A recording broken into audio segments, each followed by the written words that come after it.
What would it be like to be told that you're the descendant of Vikings, and then to find out you're a descendant of somewhere just near there?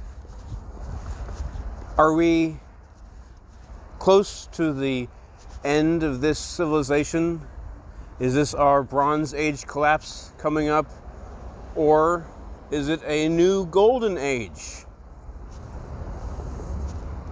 And when exactly is the Silver Age of comic books? So, Mars, the red planet, the fourth rock from the sun.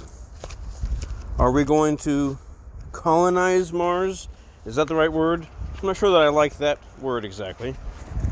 I wrote some notes here for this podcast. Welcome to City Ideas TV, the podcast. This one's called Human Civilization on Mars. Are we going to be a spacefaring civilization? Will we be a multi-planet species? Right now there are robots operating on Mars. Are there robots operating on Moon right now? I should learn about that. Have you heard of Gateway? It's going to be an orbiting lunar space station, and it's going to participate in the movement of persons and material from Earth to the Moon, and up from the Moon to the Gateway. The Artemis program, really interesting. I definitely want to research that more, and I have more videos that'll be about that.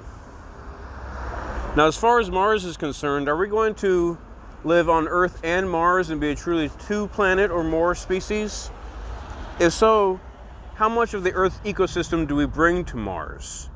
How much of Earth's DNA, animals, plants, fungi, bacteria, on purpose or inadvertently, will be on Mars from then on?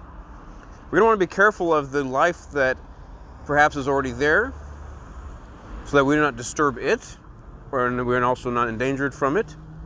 We'll also be looking for signs of life and possible ancient civilizations. One of the issues with Mars is the quality of its atmosphere, and it has enough mass to be able to hold an atmosphere. But what about the magnetic field? Because that's important too, so that it's not stripped away by the solar winds. So can there be made a magnetic field for Mars? Did you learn about that InSight? I was watching that live on TV, from the TV, the NASA channel, when the InSight went to Mars, and that's like a geology drilling thing. That was pretty cool to learn about the core of the planet Mars.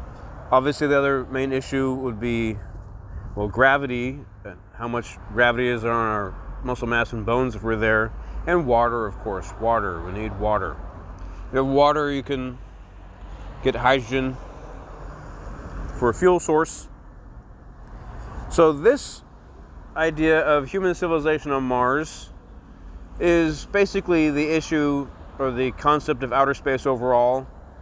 But I would like to say that from my perspective, becoming from a one-planet species to a two-planet species is going to be the main difference, you might say, in human history, from when we were on one planet to two planets.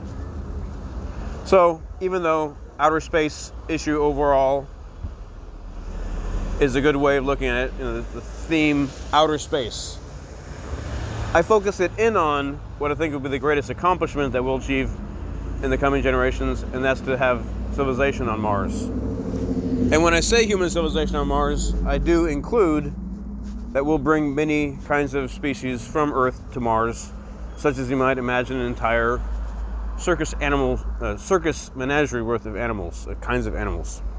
I mean, even the large animals, elephants, giraffes, and so on and so forth, lions, tigers, and bears, sea lions. Alrighty, and butterflies, absolutely, and trees. Absolutely. I'm right now hearing several of my spirit animal friends talking and interrupting at the same time. It's been an issue that's been going on ever since I went to SeaWorld, basically. And they know I'm trying to record a podcast right now. I'm not sure if you hear them in the audio. Anywho, I don't have any more to say about that right now. So this has been the podcast episode for Human Civilization on Mars. This is City Ideas TV, the podcast. I am your host and founder, Jesse Ryan Jensen.